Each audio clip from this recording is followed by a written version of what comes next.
After you learn something, you cannot hide from it.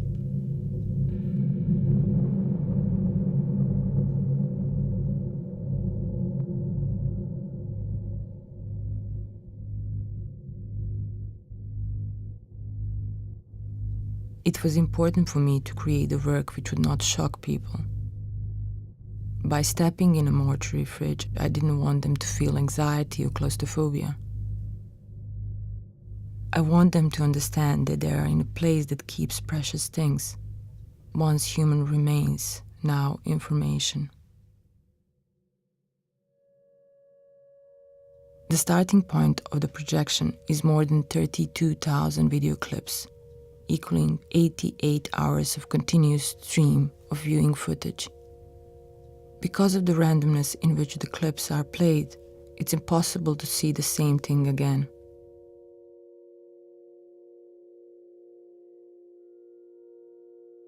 In the archive we created, there are video footages from the war, photographs, news reports, but also legal and military documents, forensic reports, testimonies, lists of missing persons, interviews.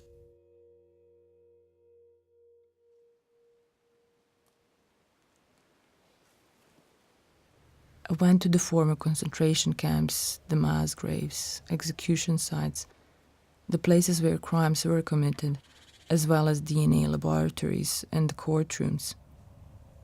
Each piece of evidence, each single person or the location is just a small knot in a huge web that we create.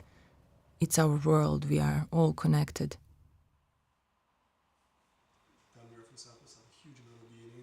I worked very closely with the ICMP. They were very open for collaboration and they helped in the development of this project. I was able to learn about the process of identification and the process of DNA matching. It was important to understand how forensics developed thanks to these Bosnian cases.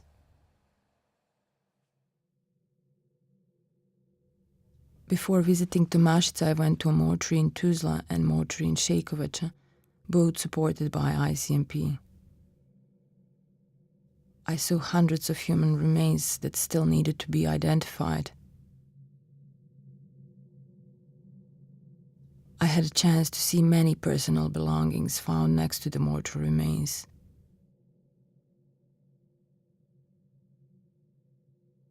All of that was extremely moving.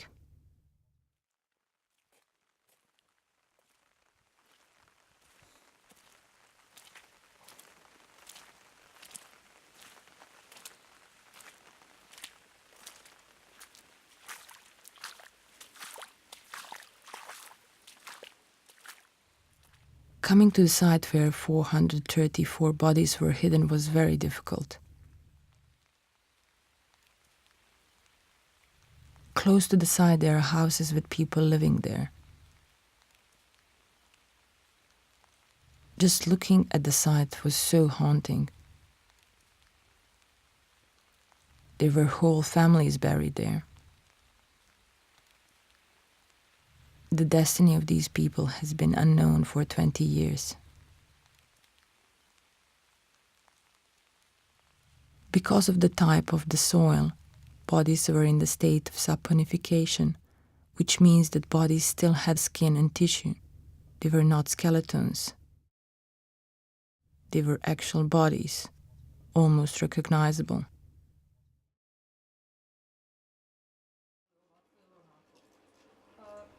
To understand the scale of the crime, it's important to know that there are more than 3,000 mass graves in Bosnia and Herzegovina.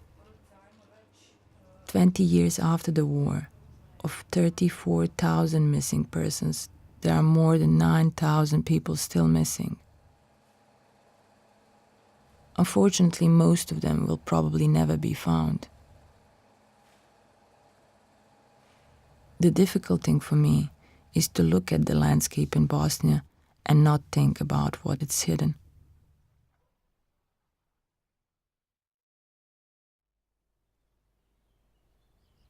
This site is a dump. Somewhere on this location there are 3 bodies buried. What is very particular about this is that these remains were found and the site was marked. But just before exhumation could start, new crime was committed.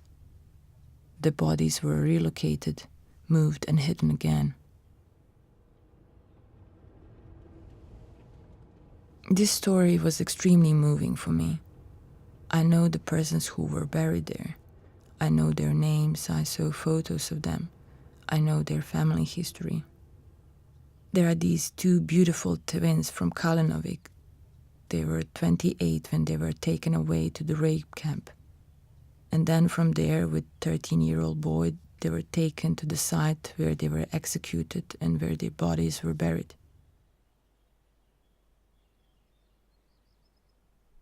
The crime continued by hiding the evidence, by hiding their remains.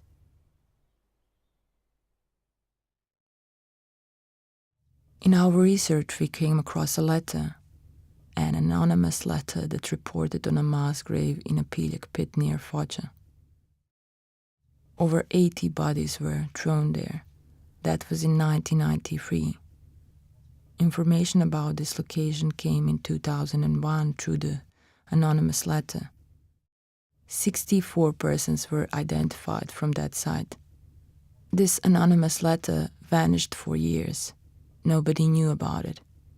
We discovered it and now it's a part of the project.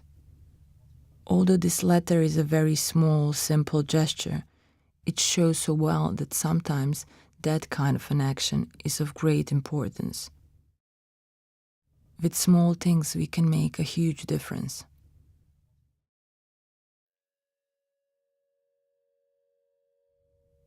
We are used to be led through the story, led through information.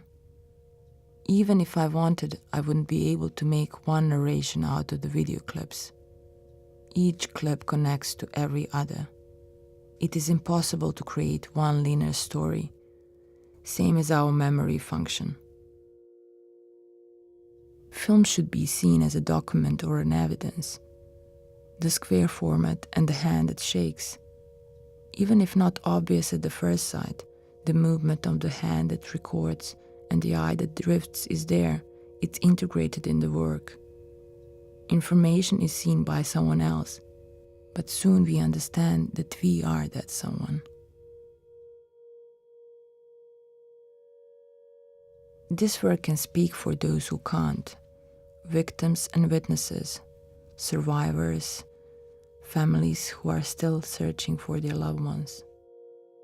I feel that maybe through this their stories will be knitted in a collective narrative that I believe we need. But this will also preserve personal memories. And maybe one day this will be how we learn about the past.